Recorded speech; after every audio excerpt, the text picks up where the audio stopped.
What? What school you son go to? East Chambers. East Chambers. Guess what? East Chambers is our high school in East Chambers is going to state. They've done everything except the state tournament. They're going to Austin this weekend. The state tournament. Basketball. Yes, sir. My son plays in junior high. He's not there yet, but my wife's nephew, our nephew, Grant Flickinger, is one of the team, one on the team. So we have close ties there. That's really exciting. Grant made 8 free throws in a row to win the game. 8 in a row. Can you imagine that?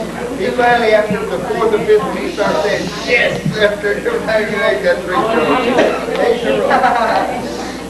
That's quite a thrill. It's been 32 years since 33 years since East Chambers got to go to stage. First time in 33 years. Mr. Kahla, your points are called points of the salt grass. Right. What salt grass is? Okay. Now, salt grass is a wiry, it's different. It's grass that can grow in the brackish marshes of the Gulf Coast, and especially the upper Gulf Coast, Louisiana and Texas. And from Houston or Galveston east on over to New Orleans is a saltgrass prairie. South of there is some saltgrass, but not so much. It's drier down there. But that's a saltgrass prairie, and there's no trees to mount anything, but a lot of real lush grass. And for some reason, this saltgrass grows evergreen, and the cattle in the winter get fat on it and do real well on it because the mosquitoes let up in the winter, and they have a better opportunity. So and it's not good for anything else. It's too marshy for farming. So you can't, and of course you can't build houses there, so it's about nothing useful for except grazing. And it's some huge ranches. In fact, the White's Ranch, which is the oldest Anglo-owned ranch in Texas, is their headquarters place was joined the fence there on the ranch that I'm on right now. When I was growing up, I joined the oldest ranch in Texas, the White's Ranch. That's some history there. Was that the White Ranch? Well, that's the one I messed up when I mixed it up. I think it was W. Cross W. No, I don't. I ought to, but I don't think of any right now.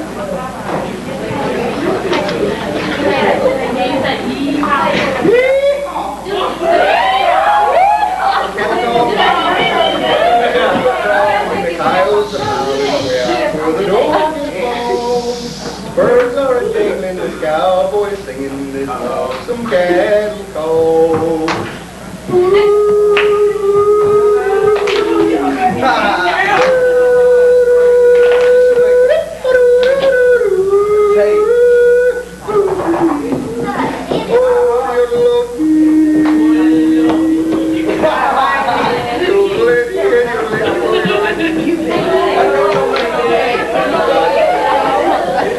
Yes, sir.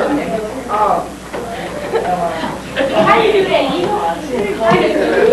I want to learn that old lady. Do it. Hey, you do it like that. Hey, y'all want to Lion King. You sound like All right. that sounds like Lion King. Right. What about you? I bet you can. Hey, can you do it like Lion King? Right. You think what you can? Yes, sir. Can you roar like a lion? Like a chicken. Oh, he said it sounded like Lion King. They said it sounded like It sounded like Lion King. I said it. Mr. Kahla, why do you do that? Yes, I do. Why did you give up?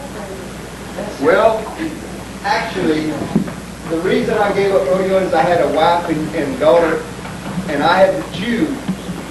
I had to choose whether I wanted to just stay on the road rodeo and leave my family behind, or if I wanted to stay and be a husband and father.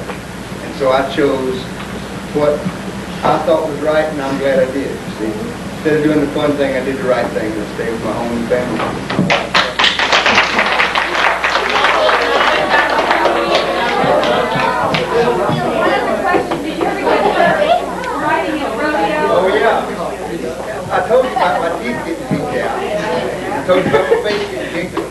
actually, I was in Tulsa, Oklahoma at a rodeo, and I was riding this bucking horse, and I pitched the rein over his neck and bailed out, and he threw me so high, my hat would have been as high as that ceiling.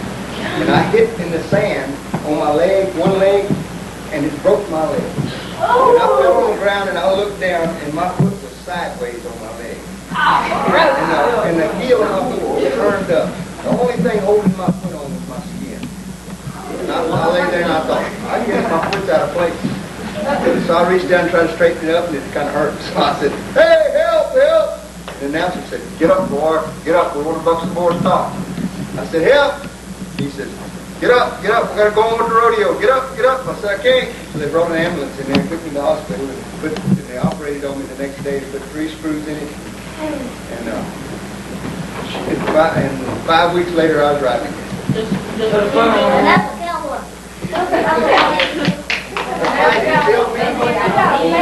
I'll be riding stuff too. Being Buck Hamilton. I'll be riding stuff. Sure, go ahead. Sure. We'd like to thank you. Really enjoyed it very much.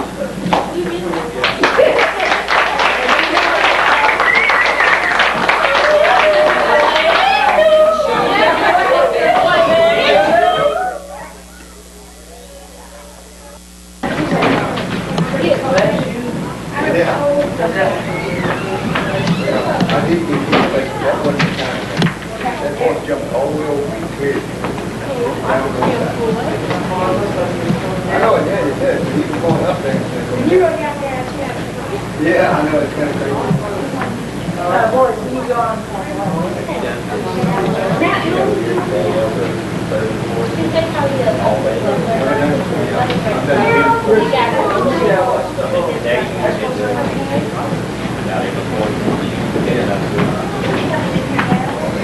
That's correct.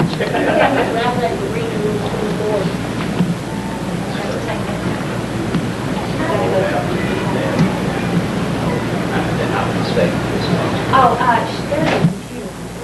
Is there one? Will you log off today? Are you going to the computer? I'm going to okay. If something happens and they're not there or anything, any problem, bring it back to me directly. Make sure it gets to Matt. Thank you, Sharon. I appreciate it.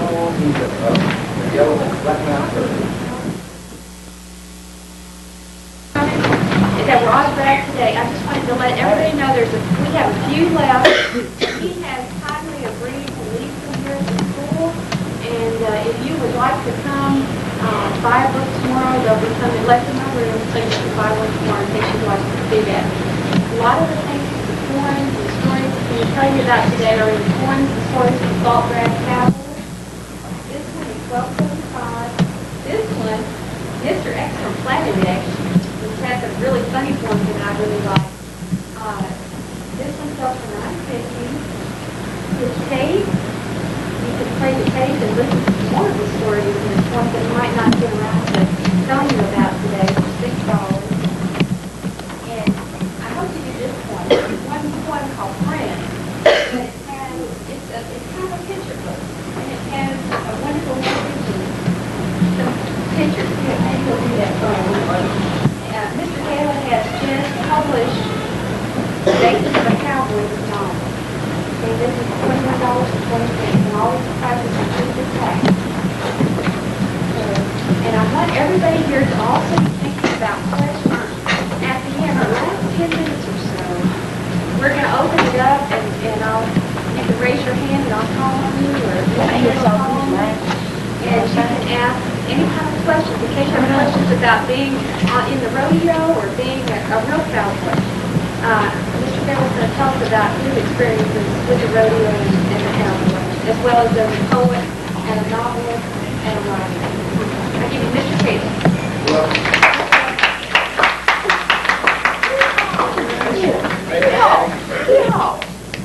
Well, I grew up on a ranch, a rodeo ranch, where my dad had a rodeo string. I grew up riding bucking horses and bulls. I guess I grew up riding them. I grew up riding horses, but I was 13 when I got on my first bull, 14 when I got on my first saddle.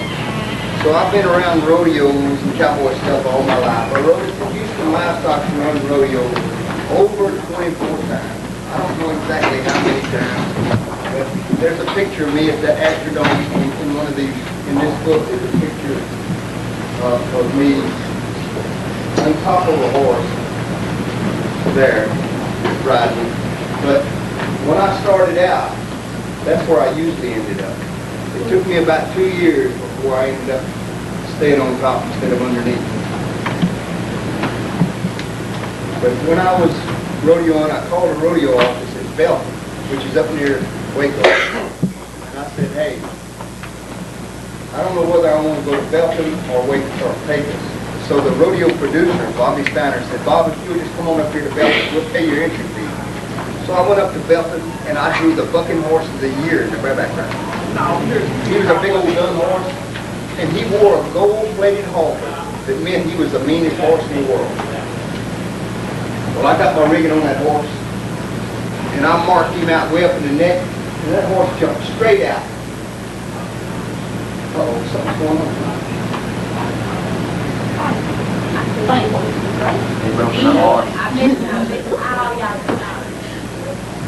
Are they due to come in? Just wait and start over and make it in with that deal. If y'all bear with me. Is that